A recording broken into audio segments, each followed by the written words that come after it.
The steam from my decaf latte fogged the bottom of the cafe window, blurring the gray afternoon into a watercolor wash of traffic and hurried pedestrians.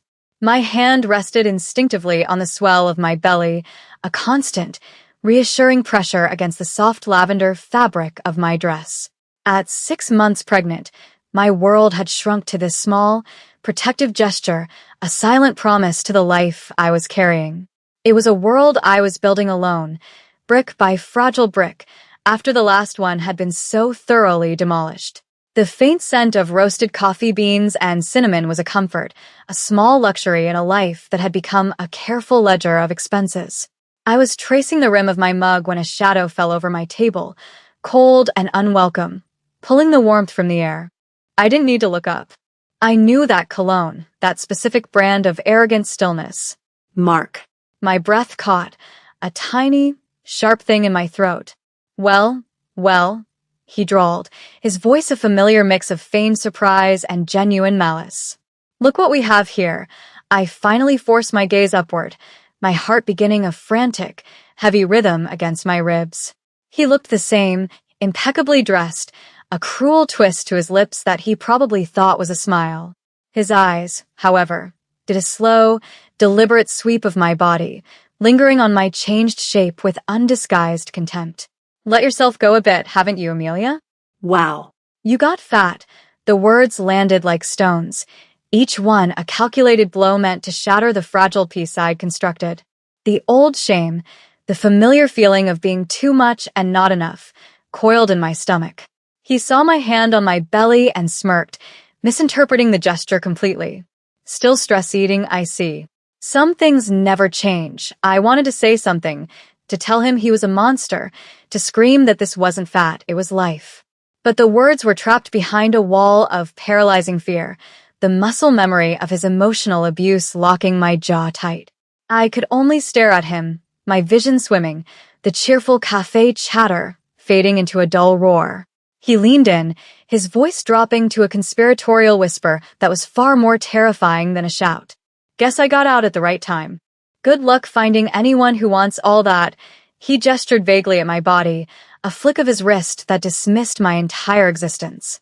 The humiliation was a physical thing, a hot flush that crawled up my neck and burned behind my eyes. I was just a girl in a purple dress, trying to have a coffee, and he had turned this public space into another one of his private torture chambers. A low voice, smooth and cold as polished river stone, cut through the suffocating tension. Is there a problem here? The question was directed at Mark, but the presence it belonged to felt like a shield suddenly materializing at my back. I looked past Mark's shoulder to see a man rising from a nearby table. He was tall, dressed in a suit so dark and perfectly tailored it seemed to absorb the light around it. His features were sharp, refined, and his black eyes were fixed on Mark with an unnerving lack of expression. He didn't look angry. He looked absolute. Mark, for the first time, seemed flustered. He straightened up, puffing out his chest in a pathetic display of dominance. This is a private conversation. Mind your own business. The man took a slow step forward, his movements economical and deliberate.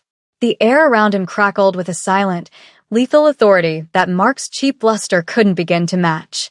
You are disturbing the lady, the man stated, his voice quiet yet carrying an unmistakable command. You will apologize to her, and then you will leave. Mark actually laughed a short, incredulous bark. Apologize? To her? You've got to be kidding me. The man didn't even blink.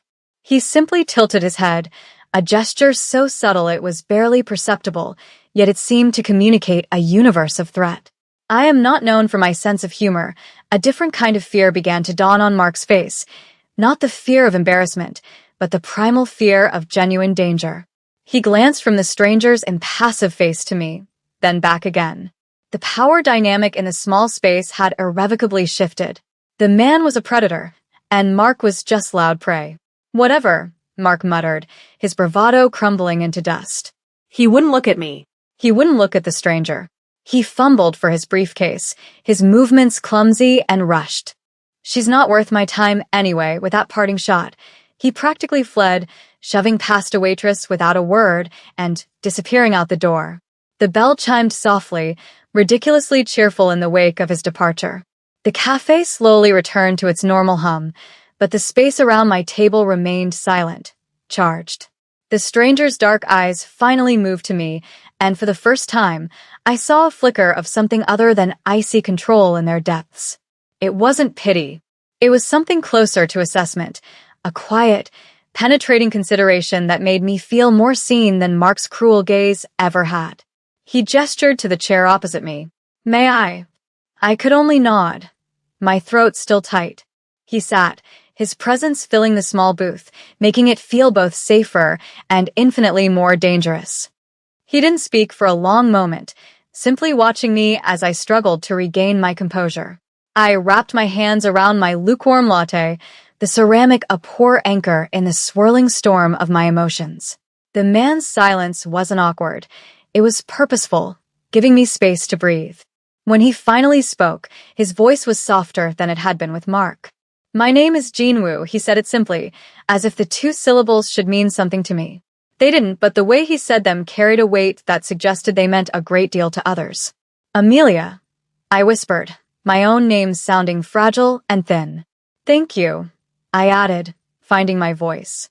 "You didn't have to do that." His gaze dropped to my hands, then to the gentle curve of my belly, which the purple dress did little to conceal.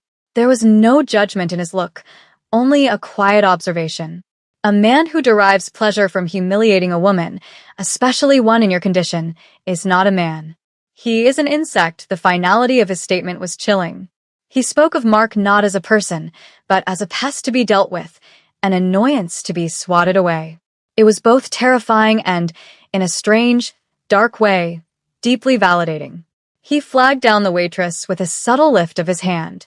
"Another latte for the lady. And bring the check." He was taking control, smoothing over the disruption with an effortless authority that was clearly second nature to him.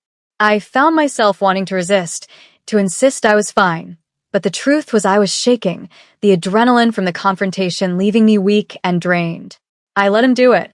I let him take charge. When the waitress had gone, he looked at me again. "Do you feel safe now?" The question was direct, stripped of all social nicety. He wasn't asking if I was okay. He was asking about a specific state of being. Safety. It was something I hadn't felt in years, not truly. "He's gone," I said, which wasn't an answer. Jinwoo's expression didn't change, but I got the sense he'd heard the real answer in my evasion. Men like that do not simply go away. They linger. "Does he know where you live?" The question sent a spike of pure ice through my veins. Mark did know. He had a key to my old place, which I'd only just managed to leave.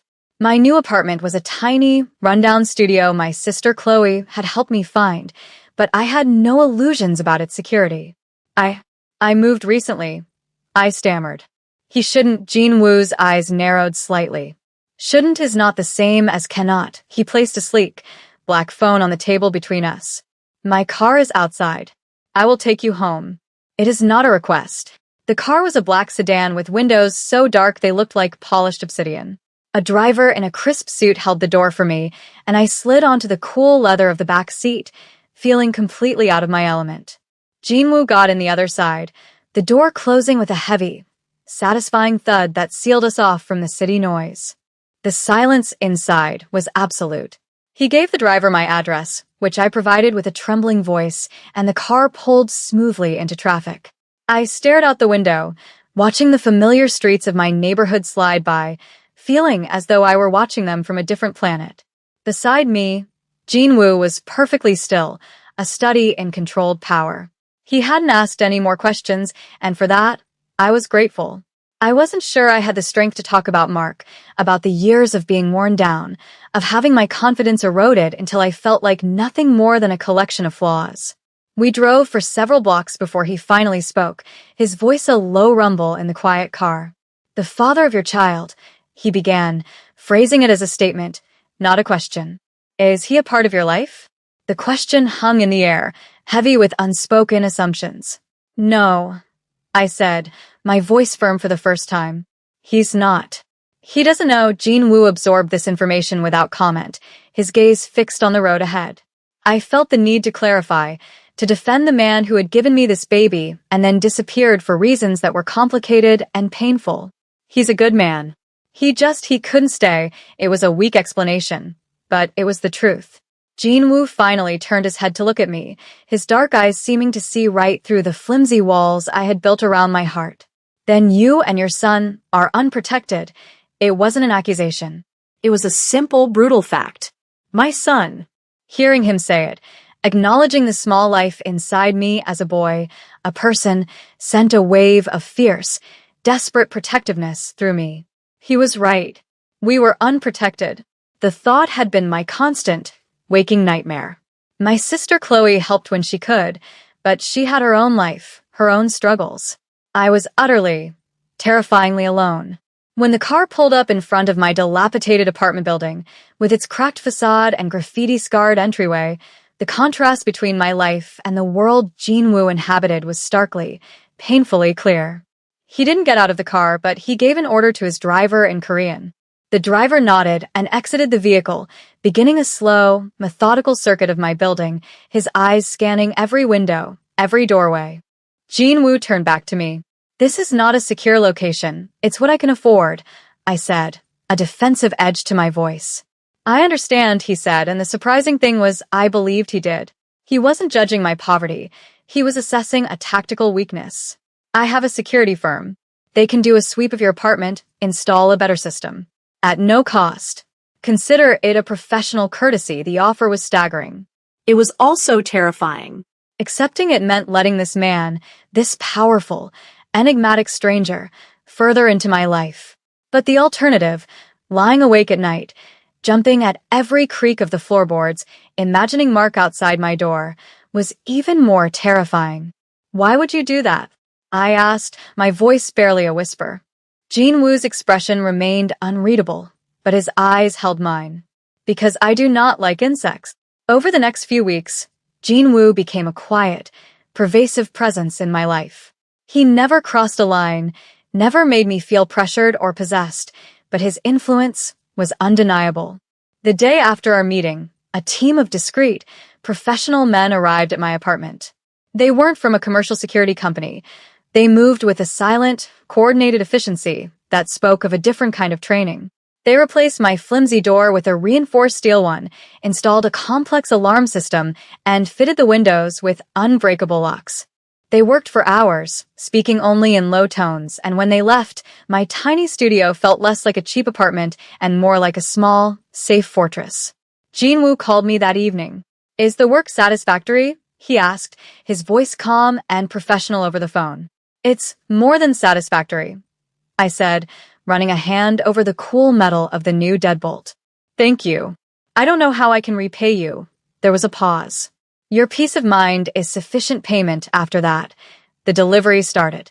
Groceries would appear at my door, not just staples, but fresh fruits, organic vegetables, high-quality meats, and prenatal vitamins.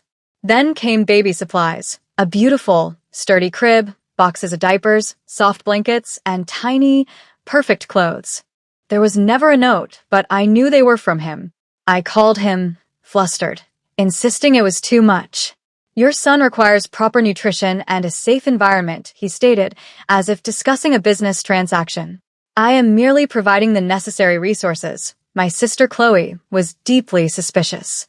She came over one afternoon, her eyes wide as she took in the new security system and the high-end bassinet in the corner of my room. "Amelia, who is this guy?" she demanded, her hands on her hips. "You meet him once in a coffee shop and now he's bankrolling your entire pregnancy?" "This isn't normal." "I know it's not normal," I admitted, folding a tiny onesie. "But Chloe, for the first time since I left Mark, I can actually sleep through the night. I don't jump every time the wind howls. He hasn't asked for anything. He's just helping." Chloe's expression softened.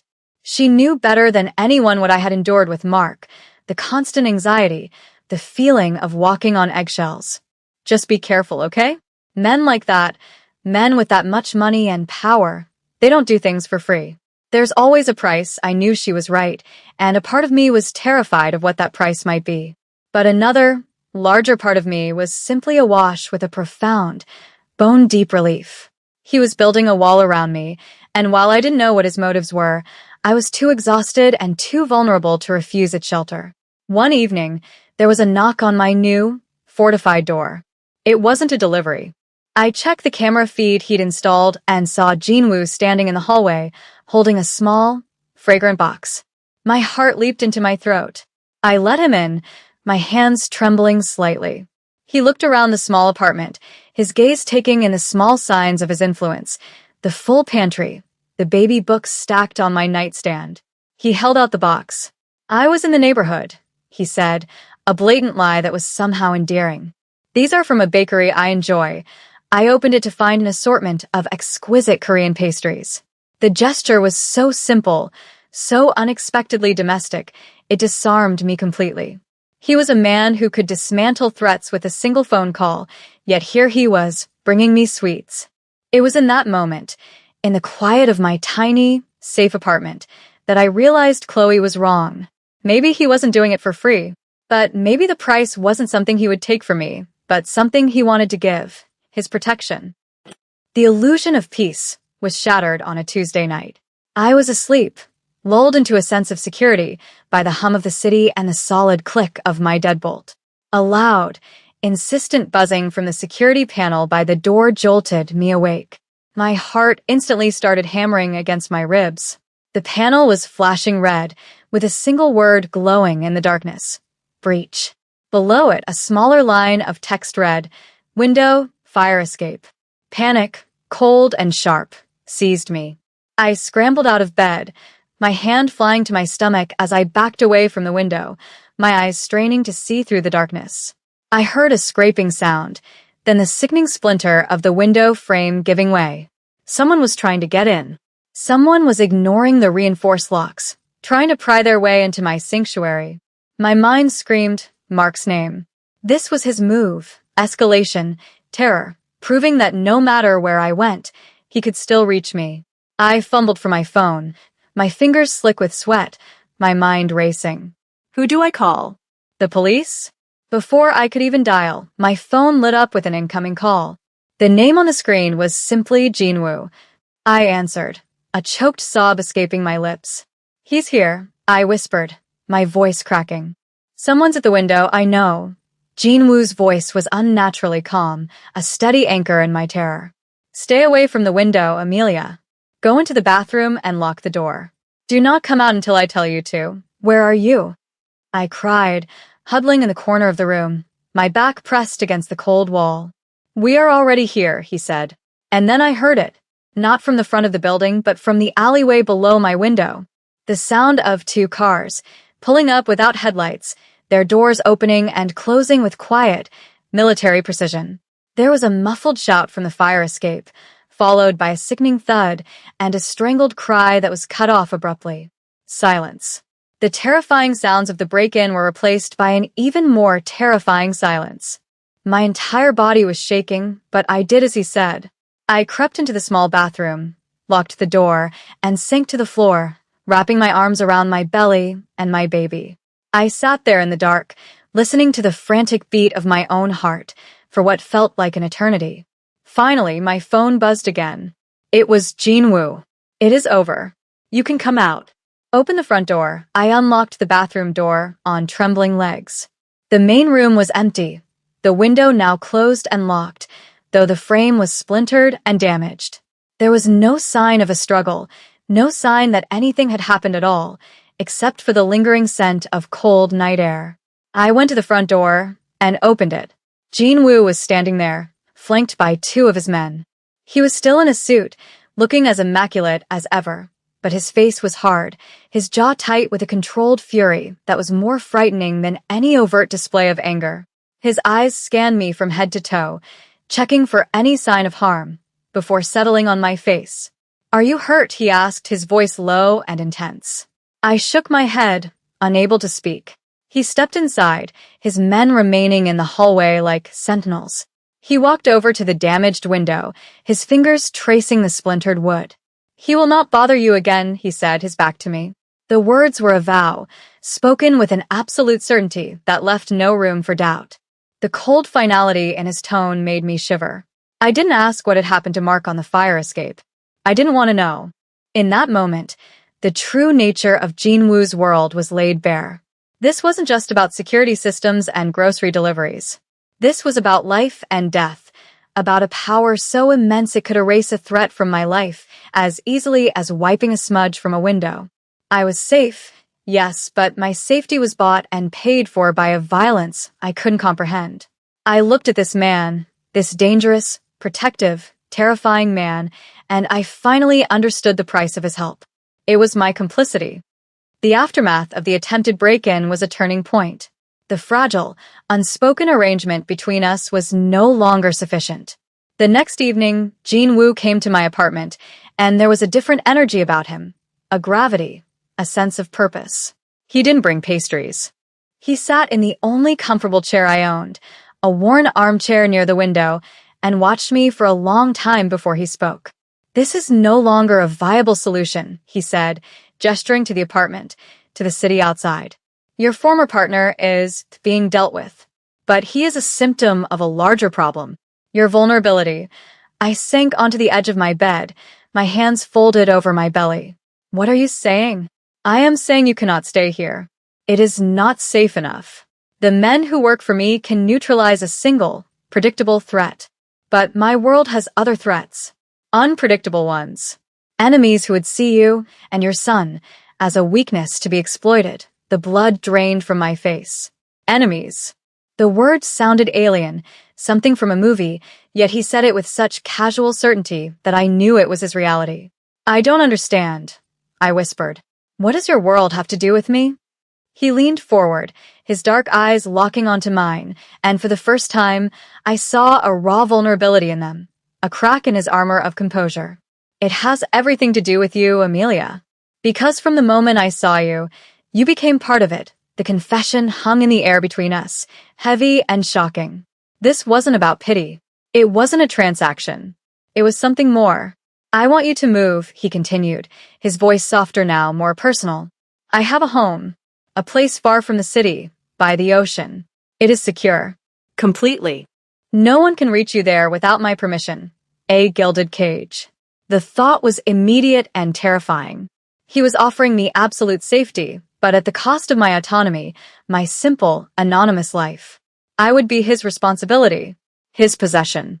"You would be under my protection," he said, as if reading my mind. "You and our son, our son." The words slammed into me with the force of a physical blow. Our. He had claimed my baby. This child he had no biological right to, with a single, possessive pronoun. It should have felt like a violation, a terrifying overreach of his power. But strangely, layered beneath the fear, was a profound and overwhelming sense of relief. Someone else was finally willing to carry this weight with me. Someone strong. Someone who saw my son not as a burden or a mistake, but as his own. "Why?" I asked, the question filled with all my fear and hope and confusion. "Why are you doing all of this?" He stood up and walked over to me, kneeling on the floor, so he was at my level. He reached out, his hand hesitating for a moment before he gently, reverently, placed it on my stomach, his warm palm covering my own. The baby kicked, a sudden, strong thump against his hand. A slow, breathtaking smile spread across Jin-woo's face, transforming his severe features into something achingly handsome. "Because," he said, his voice thick with an emotion I couldn't name. "He is the first thing in a very long time that I have wanted to build, instead of break." It was in that moment I made my choice. I chose the gilded cage. I chose the dangerous protector. I chose him. The confrontation I had been dreading came not in a dark alley, but in the sterile, brightly lit hallway of a courthouse. Mark, it turned out, had not been erased as completely as I had imagined. Bruised, terrified, and stripped of his arrogance, he had been left with a single, clear path: legal retaliation. He filed a restraining order against me, full of ludicrous, twisted lies, that I was unstable, that I was harassing him, that he was in fear for his life. His lawyer, a smarmy man in a cheap suit, had even hinted at a paternity claim, a disgusting attempt to gain leverage. It was a desperate, pathetic move, but it forced me out into the open. As I walked toward the courtroom, my hand in Jin-woo's, I felt a tremor of the old fear. But it was different now. It was a faint echo, not the all-consuming terror that had once paralyzed me. Jin-woo was a silent, imposing presence beside me, his tailored suit a stark contrast to the drab courthouse surroundings. He said nothing, but his grip on my hand was a constant, reassuring pressure. When we entered the waiting area, I saw Mark standing with his lawyer. The moment he saw me, and more importantly, the man beside me, the color drained from his face. The confident bully from the cafe was gone, replaced by a man who looked haunted, his eyes darting around nervously. He wouldn't meet my gaze. This was my moment. Jinwoo started to step forward, his expression hardening, but I squeezed his hand, stopping him. No, y whispered. Me. He looked down at me, a question in his eyes. He nodded once, a gesture of trust, and stepped back, becoming my shadow, my silent support. I walked forward, my step steady, my head held high. I stopped a few feet from Mark. He flinched, physically recoiling as if he expected me to strike him. Mark, I said, my voice clear and strong, without a hint of a tremor. This stops now, his lawyer stepped forward. My client has nothing to say to you. I'm not talking to you. I cut him off, my eyes locked on Mark. I'm talking to the man who spent 2 years telling me I was worthless, who tried to break into my home to terrorize me, who is now hiding behind lawsuits because he's a coward. Mark finally looked at me, his eyes filled with a mixture of hatred and fear. You don't know what you're involved with, he hissed. That man, he's a monster. No, I said, a sad, final certainty settling in my heart. He's a man who protects his family. You're the monster, Mark. You're the one who enjoys cruelty for its own sake. But you have no more power over me. You will drop this lawsuit. You will never contact me or my family again. You will disappear from my life. Do you understand? I didn't raise my voice. I didn't need to. The power imbalance had completely, irrevocably reversed. I was no longer the frightened girl in the purple dress. I was a woman standing beside a king, and I was learning the language of his kingdom. Mark stared at me, his mouth opening and closing, but no words came out. He looked past me at Jinwoo, who was watching him with those cold, flat eyes, and whatever fight he had left in him withered and died. He gave a jerky nod, a gesture of total and utter defeat. I turned and walked back to Jinwoo without a backward glance. He took my hand again, his thumb stroking my knuckles. I am proud of you, Amelia, he said softly, his voice filled with a warmth that was meant only for me. I had faced my past, and I had won. The first contraction hit me in the middle of the night, a sharp, breathtaking clench that stole the air from my lungs. I was in the house by the ocean, in a vast, comfortable bed overlooking a moonlit sea. For a moment, there was only the pain, and then a wave of panic. But it was immediately followed by Jinwoo's voice, calm and steady in the darkness beside me. Amelia? Breathe. He was already awake, already moving, his hand finding mine in the dark. The hospital plan, which had been meticulously orchestrated for weeks, was put into motion with terrifying efficiency. There was no frantic rush, no panic drive. A private medical team was already on standby. Within minutes, I was being helped into the back of a custom-outfitted vehicle that was more like a mobile medical unit than an ambulance. Jinwoo never left my side. He held my hand through every contraction, his face a mask of calm control, but I could feel the tension thrumming through him, a fine tremor in his grip. In the sterile, private delivery room, his composure finally began to crack. As the hours wore on and my labor intensified, as the doctors spoke in low, urgent tones about the baby's heart rate, I saw a flicker of raw fear in his eyes. This was a battle he couldn't control, a force of nature he couldn't command or intimidate into submission. He was powerless, and it was undoing him. You're okay, he kept murmuring to me to himself. Everything is going to be okay. During one particularly brutal contraction, I cried out, my nails digging into his wrist. His face was pale, his own breathing ragged. I'm here, Amelia, he grunted, his forehead beaded with sweat. I'm staying right here. The world narrowed to a haze of pain, pressure, and the encouraging voices of the medical staff. Through it all, Jinwoo was my anchor. He wiped my brow with a cool cloth, whispered words of encouragement, his deep voice a constant presence in the chaos. He was no longer the untouchable Mafia boss. He was just a man, terrified and desperate for the safety of his family. And then, after a final, monumental push, the room was filled with a new sound, the loud, lusty cry of a newborn baby.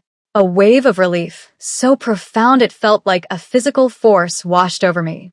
"It's a boy," the doctor announced, her voice bright. "A healthy baby boy." They laid him on my chest, so small and perfect, his tiny face red and crumpled. I sobbed, tears of joy and exhaustion streaming down my face. I looked up at Jinwoo.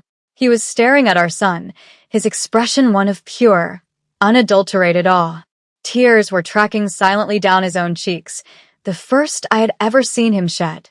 He reached out a hesitant finger and stroked the baby's soft cheek.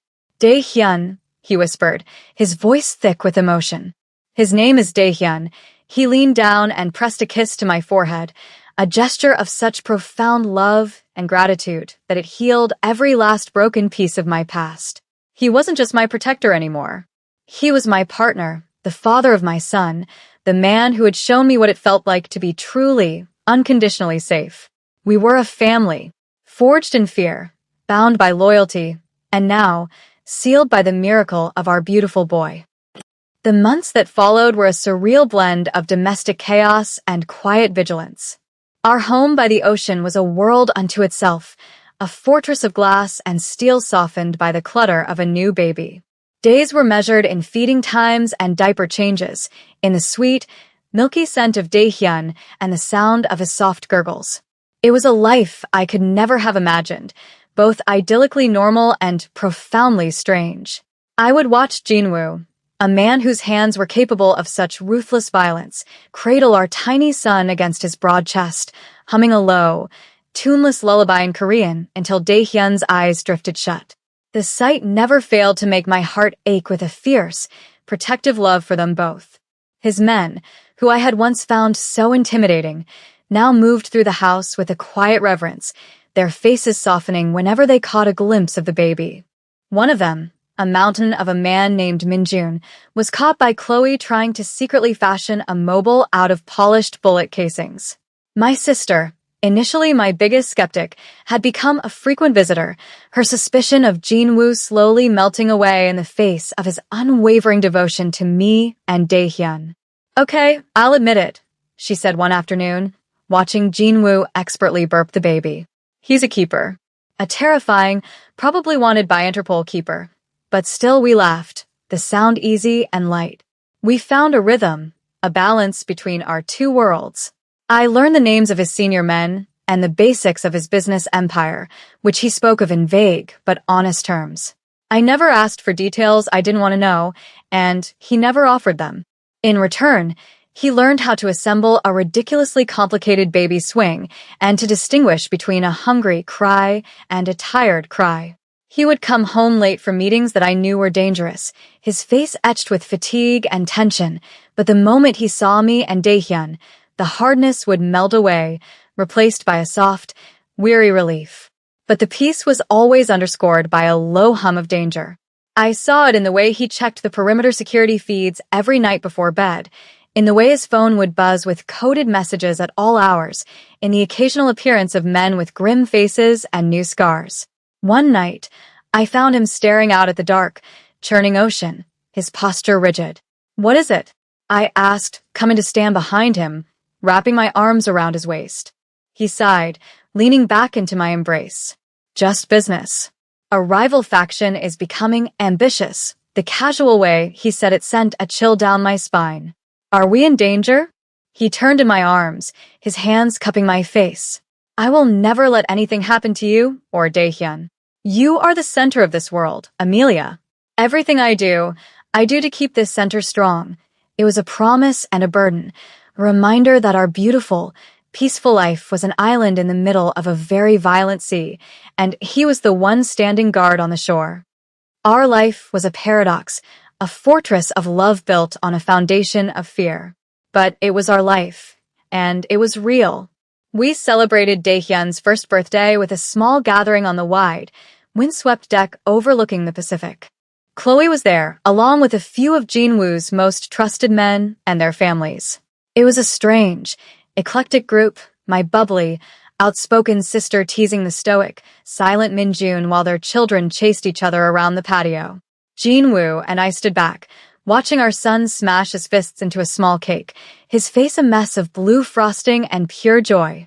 Jinwoo's arm was wrapped securely around my waist, his presence a constant, comforting weight against my side. Later that evening, after everyone had gone and Daehyun was sleeping soundly in his crib, we sat together on the deck, wrapped in a blanket against the cool sea breeze. The moon laid a silver path across the dark water, and the rhythmic sound of the waves crashing against the shore was the only sound. "Are you happy, Amelia?" Jinwoo asked quietly, his voice a low rumble against my ear. I leaned my head on his shoulder, breathing in the familiar scent of him, clean linen, expensive cologne, and something that was uniquely his.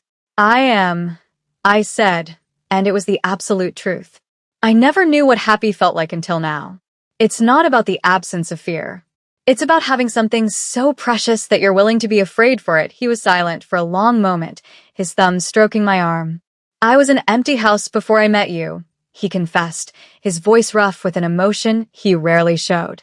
"Wealth, power, they were just furniture. You and Daehyun, you are the warmth, the light. You are the home." We sat in comfortable silence, watching the stars emerge in the inky sky. The threats were still out there. The ambitious rivals, the ghosts of his past, the inherent violence of his world. They hadn't vanished. Our peace was not a given. It was a territory that had to be defended every single day. But looking at the man beside me, feeling the steady beat of his heart against my back, I knew we would face it together. He was my protector, my partner, the father of my child.